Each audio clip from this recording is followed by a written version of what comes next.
I'm going to share with you a paradigm-shifting perspective on the issues of gender violence, sexual assault, domestic violence, relationship abuse, sexual harassment, sexual abuse of children, that whole range of issues that I'll refer to in shorthand as gender violence issues. They've been seen as women's issues that some good men help out with. But I have a problem with that frame, and I don't accept it. I don't see these as women's issues that some good men help out with. In fact, I'm going to argue that these are men's issues, first and foremost. Now, obviously, there are also women's issues, so I appreciate that. But calling gender violence a women's issue is part of the problem for a number of reasons.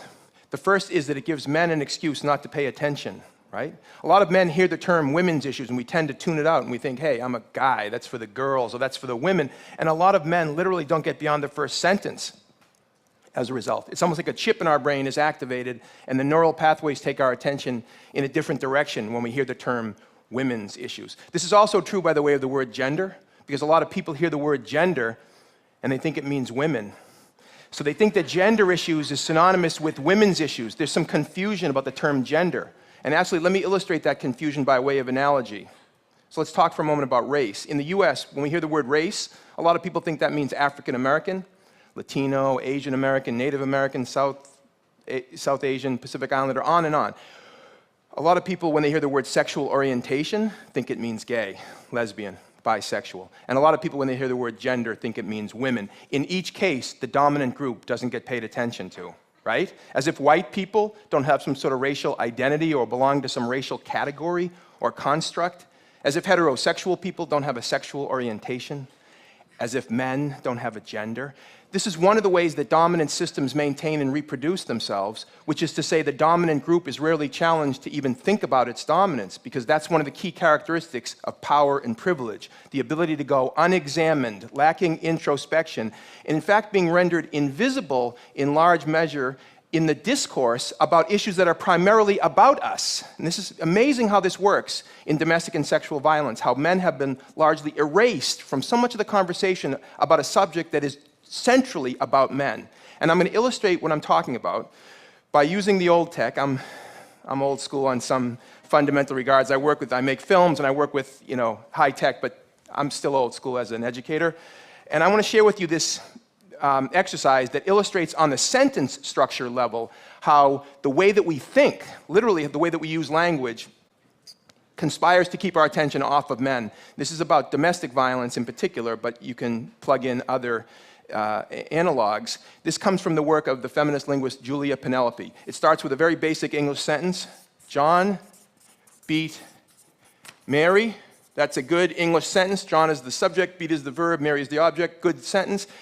Now we're going to move to the second sentence, which says the same thing in the passive voice. Mary was beaten by John. And now a whole lot has happened in one sentence. We've gone from John beat Mary to Mary was beaten by John. We've shifted our focus in one sentence from John to Mary. And you can see John is very close to the end of the sentence, well, close to dropping off the map of our psychic plane. The third sentence, John is dropped, and we have Mary was beaten, and now it's all about Mary.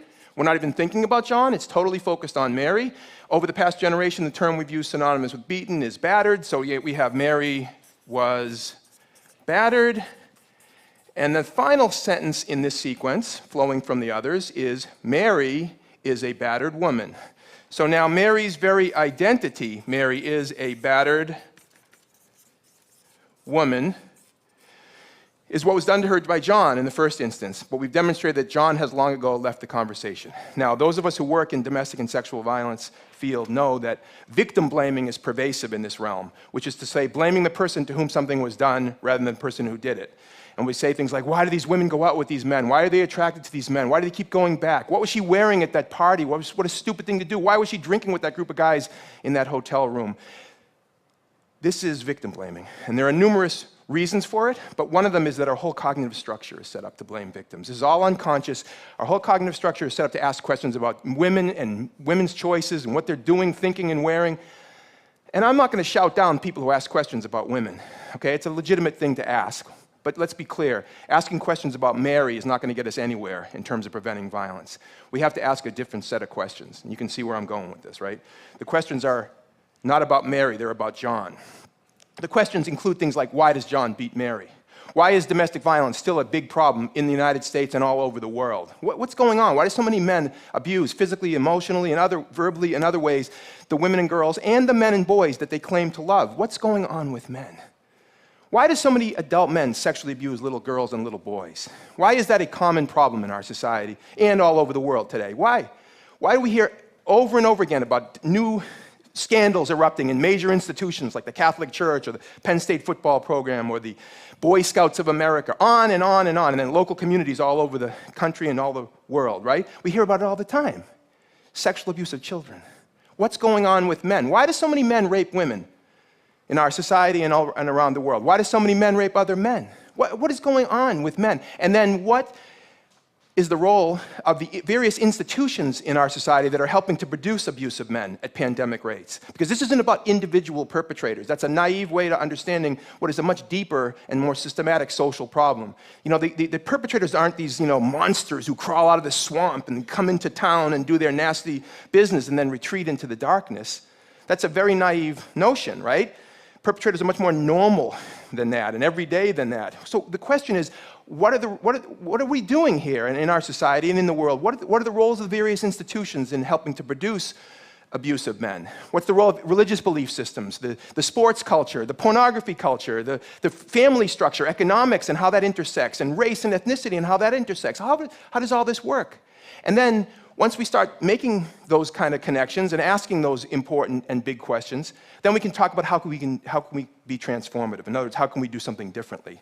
How can we change the practices? How can we change the socialization of boys and the definitions of manhood that lead to these current outcomes? These are the kind of questions that we need to be asking and the kind of work that we need to be doing, but if we're endlessly focused on what women are doing and thinking in relationships or elsewhere, we're not going to get to that piece.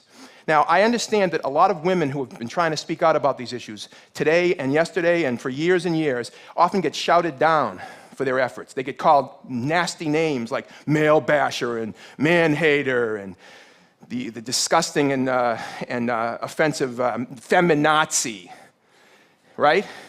And you know what all this is about? It's called kill the messenger.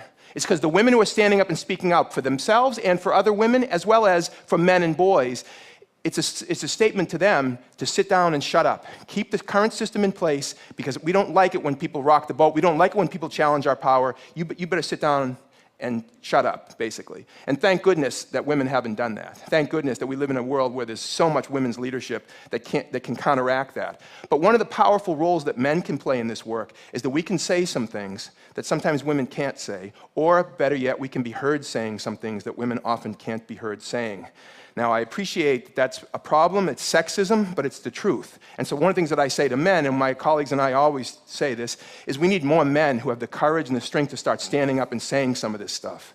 And standing with women, not against them, pretending that somehow this is a battle between the sexes and other kinds of nonsense. We live in the world together. And by the way, one of the things that really bothers me about some of the rhetoric that against feminists and others who have built the battered women's and rape crisis movements around the world is that somehow, like I said, that they're anti-male. What about all the boys who are profoundly affected in a negative way by what some adult man is doing against their mother, themselves, their sisters? What about all those boys? What about all the young men and boys who have been traumatized by adult men's violence? You know what? The same system that produces men who abuse women produces men who abuse other men. And if we want to talk about male victims, let's talk about male victims. Most male victims of violence are the victims of other men's violence. So that's something that both women and men have in common. We are both victims of men's violence. So we have it in our direct self-interest, not to mention the fact that most men that I know have women and girls that we care deeply about in our families, in our friendship circles, and every other way. So there's so many reasons why we need men to speak out. It seems obvious saying it out loud, doesn't it? Now, the nature of the work that I do and my colleagues do in the sports culture, in the US military, in schools, we pioneered this approach called the bystander approach to gender violence prevention. And I just want to give you the highlights of the bystander approach because it's a big sort of thematic shift, although there's lots of particulars. But the heart of it is, instead of seeing men as perpetrators, women as victims, or women as perpetrators, men as victims, or any combination in there. I'm using the gender binary. I know there's more than men and women. There's more than male and female.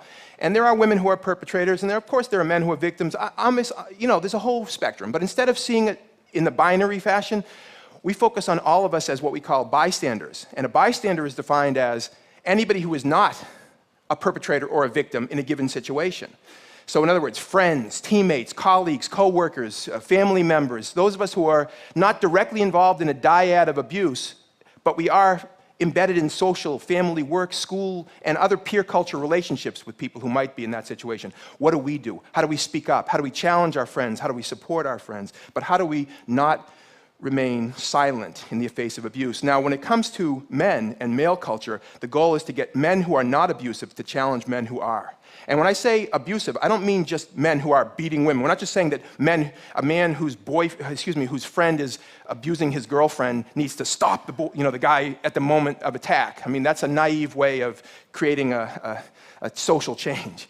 It's along a continuum we're trying to get men to interrupt each other. So, for example, if you're a guy and you're in a group of guys playing poker, talking, hanging out, no women present, and another guy says something sexist or degrading or harassing about women, instead of laughing along or pretending you didn't hear it, we need men to say, hey, that's not funny. That could be my sister you're talking about, and could you joke about something else? Or could you talk about something else? I don't appreciate that kind of talk. Just like if you're a white person and another white person makes a racist comment, I hope, that white people would interrupt that racist enactment by a fellow white person. Just like with heterosexism, if you're a heterosexual person and you yourself don't enact harassing or abusive behaviors towards people of varying sexual orientations, if you don't say something in the face of other heterosexual people doing that, then in a sense, isn't your silence a form of consent and complicity? Well, the bystander approach is trying to give people tools to interrupt that process and to speak up and to create a peer culture climate where the abusive behavior will be seen as unacceptable, not just because it's illegal, but because it's wrong and unacceptable in the peer culture. And if we can get to the place where men who act out in sexist ways will lose status, young men and boys who act out in sexist and harassing ways towards girls and women, as well as towards other boys and men, will lose status as a result of it, guess what? We'll see a radical diminution of the abuse, because the typical perpetrator is not sick and twisted. He's a normal guy in every other way, isn't he? Now, among the many great things that Martin Luther King said in his short life was, in the end, what'll hurt the most is not the words of our enemies, but the silence of our friends. In the end, what'll hurt the most is not the words of our enemies, but the silence of our friends. There's been an awful lot of silence in male culture about this ongoing tragedy of men's violence against women and children, hasn't there? There's been an awful lot of silence. And all I'm saying is that we need to break that silence, and we need more men to do that. Now, it's easier said than done, because I'm saying it now, but I'm telling you, it's not easy in male culture for guys to challenge each other, which is one of the reasons why part of the paradigm shift that has to happen is not just understanding these issues as men's issues, but they're also leadership issues for men. Because ultimately, the responsibility for taking a stand on these issues should not fall on the shoulder of little boys or teenage boys in high school or college men. It should be on adult men with power. Adult men with power are the ones we need to be holding accountable for being leaders on these issues. Because when somebody speaks up in a peer culture and challenges and interrupts, he or she is being a leader, really, right? But on a big scale, we need more adult men with power to start prioritizing these issues. And we haven't seen that yet, have we? Now, I was at a dinner a number of years ago, and I work extensively with the US military, all the services. And I was at this dinner, and this woman said to me, I think she thought she was a little clever, she said, so how long have you been doing sensitivity training with the Marines? And I said, with all due respect, I don't do sensitivity training with the Marines. I run a leadership program in the Marine Corps. Now, I know it's a bit pompous, my response, but it's an important distinction, because I don't believe that what we need is sensitivity training. We need leadership training. Because, for example, when a professional coach or manager of a baseball team or a football team, and I work extensively in that realm as well, makes a sexist comment, makes a homophobic statement, makes a racist comment, there'll be discussions on the sports blogs and in sports talk radio, and some people will say, well, he needs sensitivity training, and other people will say, well, get off it, that's political correctness run amok, and he made a stupid statement, move on. My argument is he doesn't need sensitivity training, he needs leadership training, because he's being a bad leader. Because in a society with gender diversity and sexual diversity and racial and ethnic diversity, you make those kind of comments, you're failing at your leadership. If we can make this point that I'm making to powerful men and women in our society at all levels of institutional authority and power, it's going to change. It's going to change the paradigm of people's thinking. You know, for example, I work a lot in college and university athletics throughout North America, right? We know so much about how to prevent domestic and sexual violence, right? There's no excuse for a college or university to not have domestic and sexual violence prevention training mandated for all student athletes, coaches, and administrators as part of their educational process. We know enough to know that we can easily do that, but you know what's missing? The leadership. But it's not the leadership of student athletes. It's the leadership of the athletic director, the president of the university, the people in charge who make decisions about resources and who make decisions about priorities in the institutional settings, right? That's a failure, in most cases, of men's leadership. Look at Penn State. Penn State is the mother of all teachable moments for the bystander approach. You had so many situations in that realm where men in powerful positions failed to act to protect children, in this case, boys. It's unbelievable, really. But when you get into it, you realize there are pressures on men. There are constraints within peer cultures on men, which is why we need to encourage men to break through those pressures. And one of the ways to do that is to say there's an awful lot of men who care deeply about these issues. I know this. I work with men, and I've been working with tens of thousands, hundreds of thousands of men for many, many decades now. It's scary when you think about it, how many years. But there's so many men who care deeply about these issues, but caring deeply is not enough. We need more men with the guts, with the courage, with the strength, with the moral integrity to break our complicit silence and challenge each other and stand with women, not against them. By the way, we owe it to women, there's no question about it, but we also owe it to our sons. We also owe it to young men who are growing up all over the world in situations where they didn't make the choice to be a man in a culture that tells them that manhood is a certain way. They didn't make the choice. We that have a choice have an opportunity and a responsibility to them as well. I hope that going forward, men and women working together can begin the change and the transformation that will happen so that future generations won't have the level of tragedy that we deal with on a daily basis. I know we can do it. We can do better. Thank you very much.